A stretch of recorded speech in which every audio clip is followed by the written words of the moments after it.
Em nome do Pai, do Filho e do Espírito Santo. Amém. A paz de Jesus misericordioso, meu irmão, minha irmã, no seu coração. Glória a Deus. Hoje, sábado da oitava da Páscoa, já estamos na liturgia da véspera da festa da Divina Misericórdia. Glória a Deus, não é? Glória a Deus que nós caminhamos por esses 9 dias, né? Nessa preparação para essa festa da Divina Misericórdia, tão pedida por Jesus. Vamos meditar hoje, meu irmão, minha irmã, sobre o 9º dia da novena, em que Jesus pediu para que se trouxesse as almas tíbias. E na segunda parte vamos meditar um pouco sobre a festa em si, um pequeno resumo sobre o pedido de Jesus para Santa Faustina, uma citação do Diário de Santa Faustina, para que a gente possa conhecer um pouco aquilo que Jesus está pedindo para nós sobre essa festa da Divina Misericórdia, o que nós podemos lucrar com isso durante esse tempo de festa. Já estamos em festa já, porque estamos na liturgia já da Divina Misericórdia, muitos irmãos nossos se mobilizando para rezarem as orações, né? Rezarem as 24 horas de orações, intercessões contínuas, para que o Divino Espírito Santo possa ser derramado de uma forma abundante mesmo. Um novo Pentecoste da Divina Misericórdia, podemos chamar assim, que aconteça a partir dessa véspera da festa da Divina Misericórdia e já nesse domingo também, que é um domingo diferente.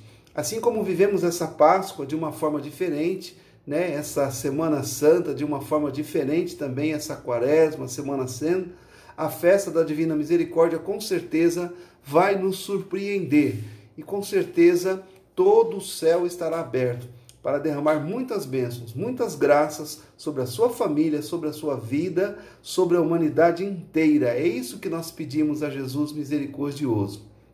E hoje Jesus pediu que se trouxesse as almas tíbias.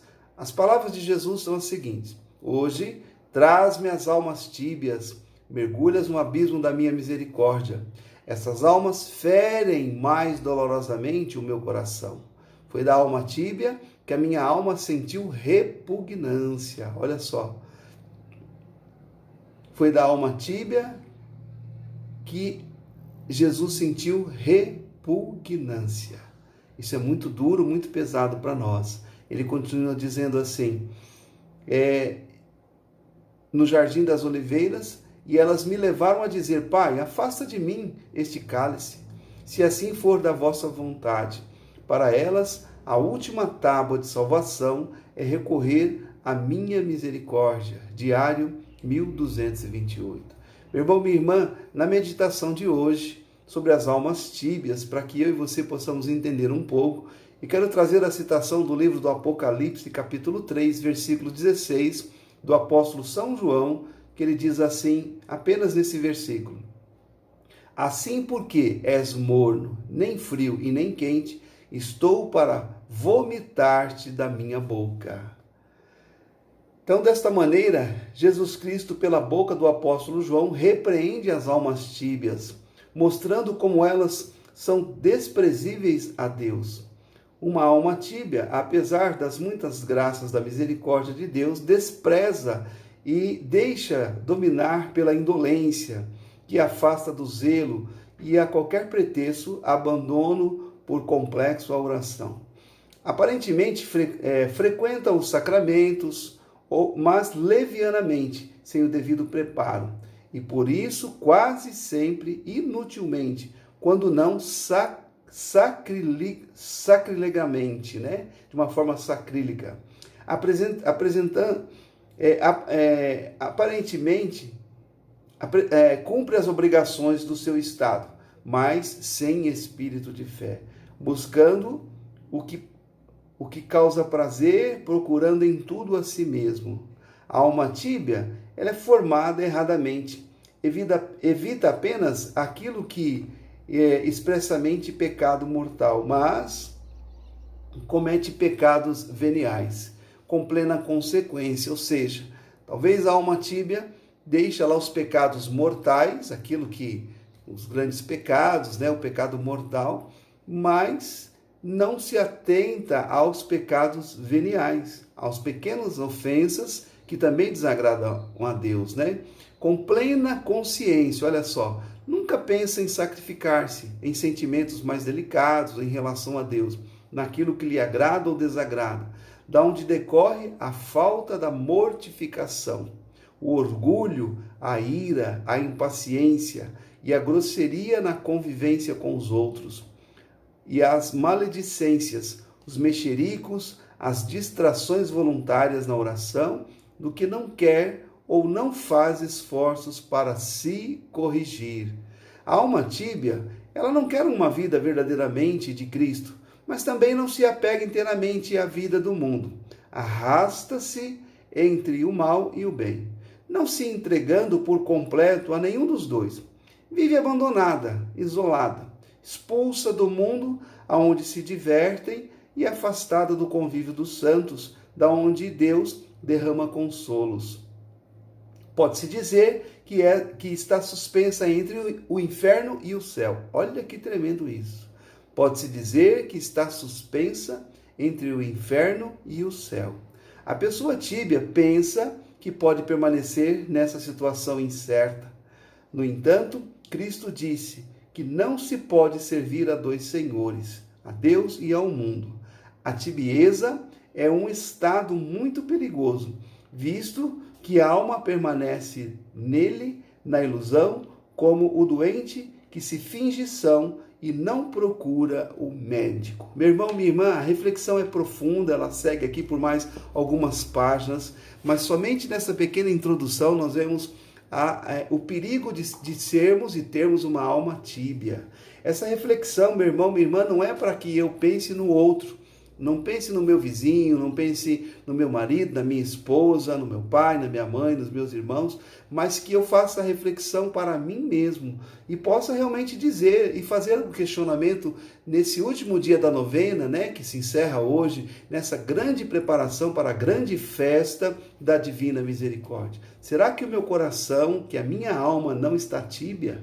Será que eu não estou sendo morno com a minha fé, com as minhas atitudes, os meus comportamentos? Ora, meu irmão, minha irmã, a Bíblia está cheia de exemplos dessas almas assim, né?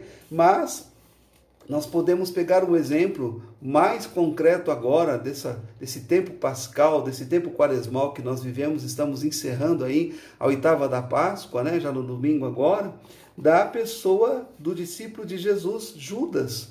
Judas foi uma pessoa que com certeza viveu, deixou-se alimentar com uma alma tíbia.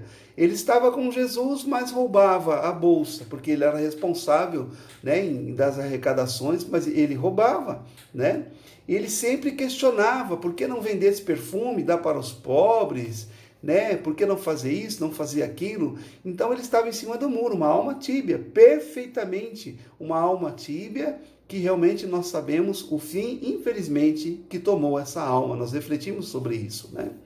E nós precisamos perguntar a nós mesmos, como anda o meu coração, a minha fé, se a minha alma não está tíbia, para não correr o risco. Nós vimos aqui na reflexão, quando eu muitas vezes, não cometo mais um pecado grave, né? Aquela coisa, o pecado mortal, mas eu não dou muita importância com os pecados veniais, ou seja, as pequenas ofensas. Veja bem, o catecismo da igreja vai dizer que um pecado venial, ele logo, a consequência é levar a um pecado mortal.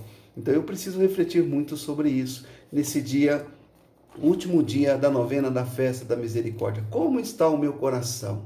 Eu sou uma alma tíbia ou eu sou uma alma quente, um coração aquecido? Se você, meu irmão, minha irmã, estiver vivendo na frieza da fé, isso nem é muito condenável por Jesus. Porque ele disse, ele prefere que a alma seja quente ou frio, porque morno eu vou vomitar. Mas pedir para que Jesus nos dê a graça da força do Espírito Santo, para que o meu coração seja aquecido por esse amor misericordioso de Jesus que se derramou para todos. Jesus amou todos os seus discípulos, inclusive Judas, mas ele não se abriu ao amor que Jesus dava ao coração dele. Ele não reconhecia a sua miséria. Uma condição que Santa Faustina coloca para que a gente não alimente essa alma tíbia, que nós somos tentados muitas vezes, no mundo a estar vivendo dessa maneira, é reconhecer que somos miseráveis. Senhor, eu sou miserável, eu sou pecador, eu pequei, Como o publicano diz, o fariseu batia no peito, lá uma alma tíbia. Olha outro exemplo que o Evangelho dá. Batia no peito. Eu dou o meu dízimo, eu dou as esmolas. Mas e o publicano ali, coitado, ele de joelhos, ele não tinha nem coragem de olhar para os olhos do seu Senhor. Reconhecia a sua miséria. E é isso que agrada muito o coração de Jesus, quando ele disse para Santa Faustina: dai-me tudo, mas Senhor, eu te dei tudo. O que eu não te dei ainda? Jesus disse para ela: Faustina, você ainda não me deu as suas misérias. Entregar as nossas misérias para Jesus, meu irmão, minha irmã, é reconhecer aquilo que ele mesmo disse: sem mim, nada podeis fazer. Eu preciso de Jesus, do amor misericordioso de Jesus no meu coração, para que a minha alma seja alimentada. Esses raios de sangue e de água que jorrou do seu coração aberto na cruz, eles invadam o meu coração e a minha alma e tornem a minha alma de fria, veja bem, para quente. Uma alma aquecida no amor misericordioso de Jesus. Vamos orar um pouquinho. Ó compassivo Jesus, que sois a própria compaixão, trago a mansão do vosso compassivo coração as almas tíbias, que se aqueçam no fogo do vosso amor. Olha lá, puro, estas almas geladas, que semelhantes a cadáveres, olha só, não enchem de vos enche de tanta repugnância. Ó Jesus, muito compassivo, usai a onipotência da vossa misericórdia e atraí-as até o fogo do vosso amor, e concedei-lhes o amor santo, porque vós tudo podeis. Eterno Pai, olhai com vossa misericórdia para as almas tíbias e que estão encerradas no coração compassivo de Jesus. Pai de misericórdia, suplico-vos pela amargura da paixão de vosso Filho e por sua agonia de 3 horas na cruz. Permiti que também elas glorifiquem o abismo da vossa misericórdia. Amém. Meu irmão, minha irmã, e aqui encerramos a novena da Divina Misericórdia, nesses 9 dias, graças a Deus, você que está acompanhando, muitas pessoas, em diversos canais, estão fazendo a novena da Divina Misericórdia, mesmo sem podermos nos reunir, mesmo sem poder fazer grandes retiros, grandes encontros, Nós estamos voltados com o nosso coração para Jesus misericordioso. Com certeza, eu tenho certeza que nunca se viu tantas pessoas voltadas para Jesus misericordioso como nesses tempos. E eu quero ler aqui agora, para encerrar esse vídeo, essa série de vídeos, nesse seminário da Divina Misericórdia, onde nós estamos refletindo sobre a devoção à Divina Misericórdia, o que Jesus fala sobre a festa da Divina Misericórdia, como eu disse, que nós já entramos na liturgia, e amanhã é a Missa da Misericórdia. O Papa Francisco fará uma celebração do Vaticano, ainda que mais restrita lá, com poucas pessoas, da Divina Misericórdia, todos os sacerdotes. A liturgia da igreja amanhã é a liturgia, já começando hoje à tarde, na véspera, a liturgia da Divina Misericórdia. Isso foi um pedido do Papa São João Paulo II na canonização, no ano 2000, de Santa Faustina Kowalska. Isso está documentado, foi um pedido do Papa, hoje São João Paulo II. E alguma citação daquilo que Jesus diz sobre a festa da misericórdia. Ele disse assim: no Diário de Santa Faustina tem mais ou menos 15 citações sobre a festa, tá certo? Ele diz assim: desejo que a festa da misericórdia seja refúgio e abrigo para todas as almas, especialmente para os pecadores. Nesse dia estão abertas as entranhas da minha misericórdia. Derramo todo um mar de graças sobre as almas que se aproximam da fonte da minha misericórdia. A alma que nesse dia se confessar, comungar, alcançará o perdão das culpas e das penas. Nesse dia estão abertas todas as comportas divinas, pelas quais fluem as graças que nenhuma alma tenha medo de se aproximar de mim. Ainda que os seus pecados sejam como o escarlate, a minha misericórdia é tão grande que por toda a eternidade nenhuma mente, nem humana, nem angélica a aprofundará. Tudo que existe saiu das entranhas da minha misericórdia. Toda a alma contemplará em relação a mim, por toda a eternidade, todo o meu amor e a minha misericórdia. A festa da misericórdia saiu das minhas entranhas. Desejo que seja celebrada solenemente no primeiro domingo depois da Páscoa, que é domingo agora, né?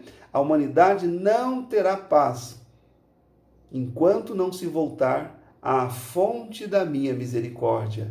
Diário de Santa Faustina, número 699.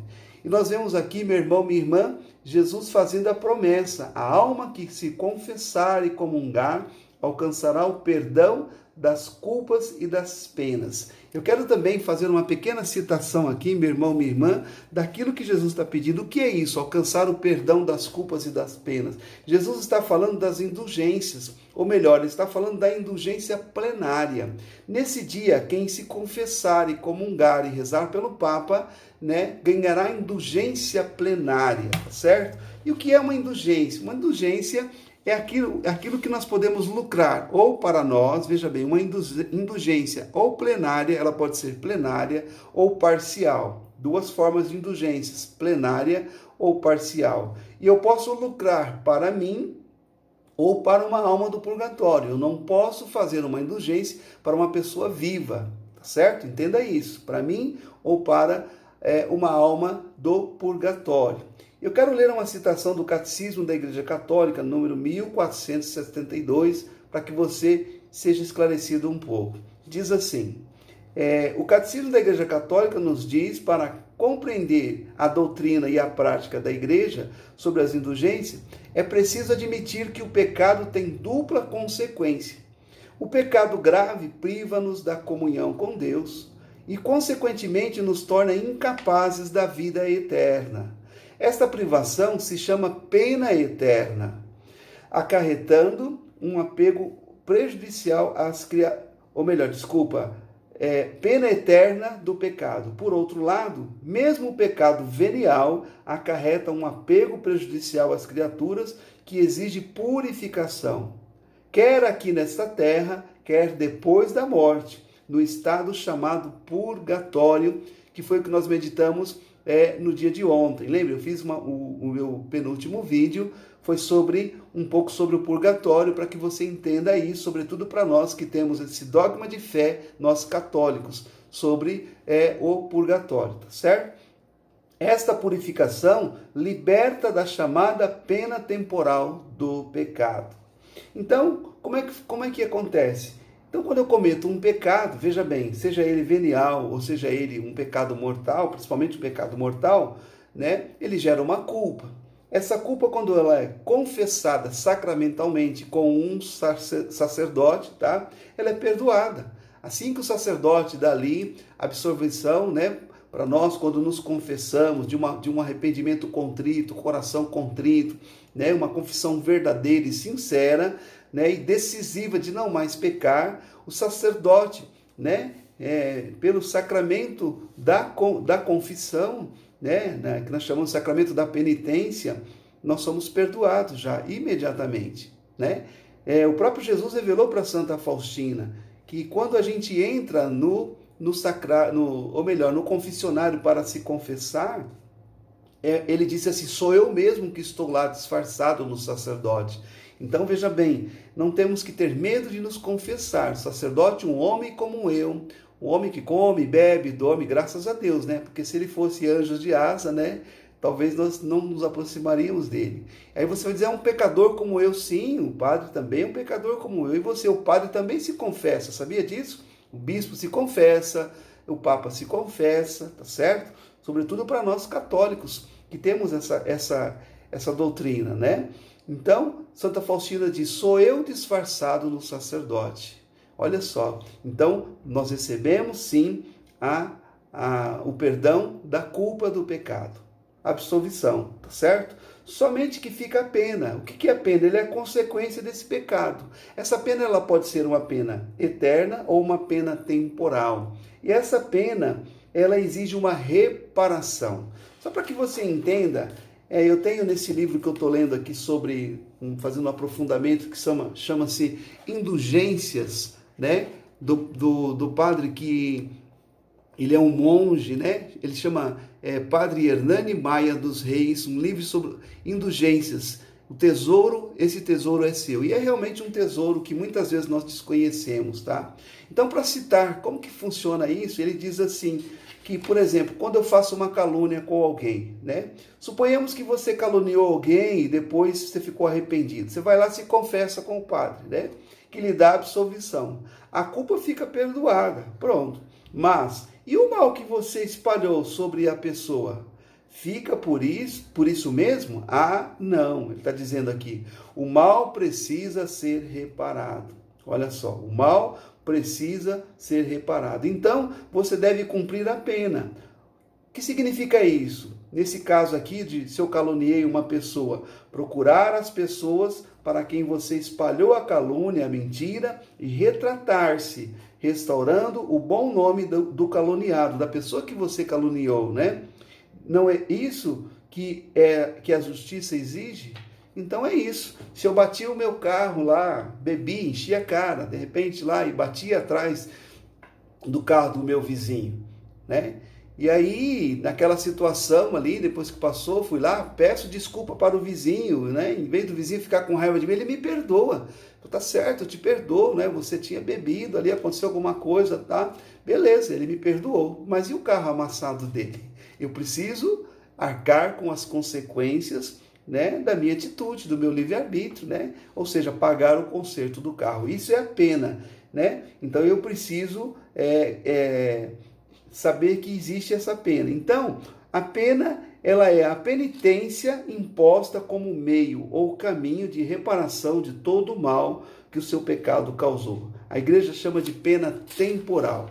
Agora, o pecado mortal, né, o pecado grave, ele exige uma pena, como eu disse aqui, uma pena eterna, e essa tem que ser expiada. E aonde nós vamos expiar, a nossa alma vai expiar essa pena? No purgatório. E a indulgência plenária, quando a gente cumpre o que ela nos pede, nós temos o perdão total, ou seja, vamos lá, confessamos, o Padre nos perdoou. Ficou a consequência, a pena que teria que ser expiada no purgatório. E aí eu também falei bastante sobre o purgatório, né? Ali de como acontece, como a gente tem que expiar do nosso pecado para estar em estado de santidade total, para estar diante de Deus. Essa pena tem que ser expiada lá no purgatório. Quando eu ganho uma indulgência, eu lucro uma indulgência plenária, pode ser aplicada para mim ou para uma alma de um ente querido, por exemplo, minha mãe, meu pai, um ente querido seu que você já morreu e você sente que ela precisa dessa indulgência, você oferece para ela, ou para você ou para ela, tá certo? Essa indulgência plenária, você recebe a pena total da culpa e da pena, da consequência que ficou. Ou seja, resumidamente, né, se você recebeu a indulgência plenária e, suponhamos, morreu naquele dia, você vai direto para o céu. Para ser bem mais claro para você, porque é muito profundo o assunto, olha só a grossura do livro, é maravilhoso, né? Mas é muito profundo o assunto, mas de uma forma muito simples assim. Se você morrer em estado de graça, ganhou uma indulgência plenária, você vai diretamente para o céu, para Deus. Olha só. Então, quais são as condições para lucrar as indulgências? Eu vou ler aqui resumidamente para você, para o vídeo não ficar longo. Olha só, ele vai dizer assim, a indulgência parcial, você deve cumprir 2 requisitos. Estar com o coração contrito, ou seja, arrependido, né? Mesmo ainda se você não tiver se confessado, mas com contrição perfeita. Você pode lucrar a indulgência, mas apenas parcial. Nunca a plenária, porque a indulgência plenária requer a absolvição sacramental, ou seja, eu tenho que me confessar com o sacerdote. Em segundo lugar, executar a obra indulgenciada, ou seja, o que é essa obra indulgenciada? É eu estar com o coração decidido a não mais pecar, a buscar as práticas das obras de misericórdia e um desejo de conversão. Não é fazer um ato ali e depois eu continuar pecando, né? Não é algo mecânico assim que acontece, não.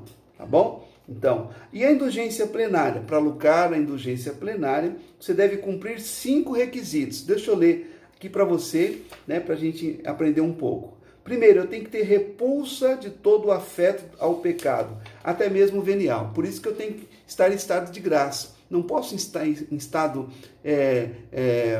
mortal, de pecado mortal, para receber indulgência. Eu não vou receber. Eu preciso realmente estar em estado de graça, ter repulso ao pecado. Segundo, receber a absolvição sacramental, ou seja, procurar um sacerdote se confessar. Em terceiro lugar, comungar, receber essa santa comunhão, né? Comungar o corpo, o sangue de Jesus.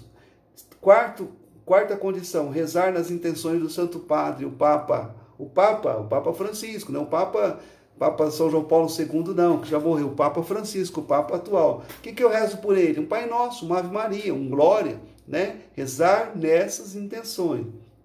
Quinto, cumprir a obra prescrita no tempo estabelecido e conforme as condições requeridas pela Igreja.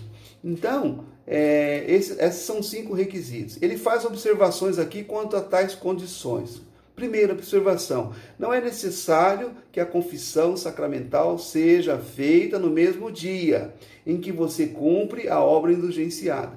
Mas, uma pergunta, e se no dia em que eu cumprir a obra indulgenciada, apesar de desejar de verdade a confissão, eu não puder me confessar? Nesse caso, a igreja permite que você se confesse. Olha só, isso está nesse livro, tá certo? Que realmente tem aqui citações do manual, que são documentos da igreja sobre indulgências. Talvez você nunca ouviu falar disso, mas está aqui nesse livro, é o que está dizendo, tá? Desde que você se confesse 20 dias antes ou 20 dias depois do cumprimento da obra, da sua intenção. Nós que estamos vivendo essa privação da confissão, da comunhão, nós temos 20 dias antes e 20 dias depois, ou seja, 20 dias depois, para ser mais claro, da festa da misericórdia, eu posso procurar um sacerdote, caso você esteja em estado de pecado mortal, né? 20 dias depois, essa indulgência vai valer ainda para você. Olha só que bonito isso, né? 20 dias antes e 20 dias depois do cumprimento da obra. No entanto, pede-se que a comunhão eucarística e as orações nas intenções do Papa sejam realizadas no mesmo dia em que se cumpre a obra indulgenciada. Então, veja bem, e já trazendo também para o tempo que nós estamos vivendo, meu irmão, nós estamos privados da Santa Comunhão. E eu estou aqui me perguntando como é que nós vamos lucrar essa indulgência e não vamos poder receber a Santa Comunhão. Olha o que ele diz na observação aqui, salvo sério impedimento. Nós estamos num sério impedimento. A igreja não está nos oferecendo a comunhão sacramental. Então, isso é um sério impedimento por causa dessa pandemia que está acontecendo aí. Então, eu creio no meu coração que a comunhão espiritual, ou daqui a 20 dias, se Deus quiser, as igrejas abrirem e nós pudermos receber, ela vai ter valor da mesma maneira, tá certo? Que vale a intenção do nosso coração nesse caso aqui, salvo sério impedimento. Né? Ele vai dizendo aqui, ser doente, acamado, não ter como participar da Santa Missa, por morar longe, na zona rural, por exemplo. Nesses casos, a igreja ainda permite, olha só o que ele diz aqui, que a pessoa comungue e até mesmo reze nas intenções do Papa, ou 20 dias antes ou 20 dias depois do cumprimento da obra indulgenciada. Ficou claro para você, meu irmão, minha irmã? Apenas um resumo para que a gente entenda que Jesus disse aqui, só voltando aqui, derramo todo um mar de graça sobre as almas que se aproximarem da fonte da minha misericórdia.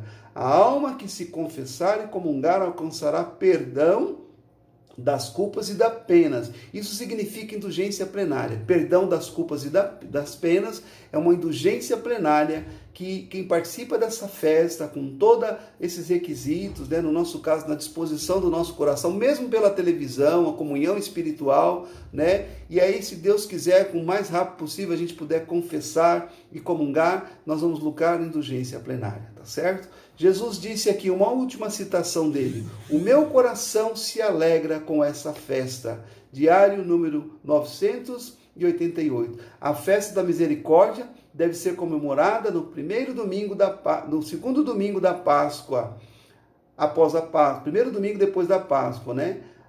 A escolha desse domingo, bem como o desejo expresso por Jesus de que nesse dia, olha só, os sacerdotes façam sermões sobre a misericórdia divina.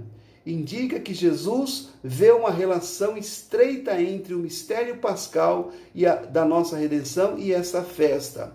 ela nos convida a refletirmos sobre o mistério da nossa redenção com maior manifestação da misericórdia divina para conosco.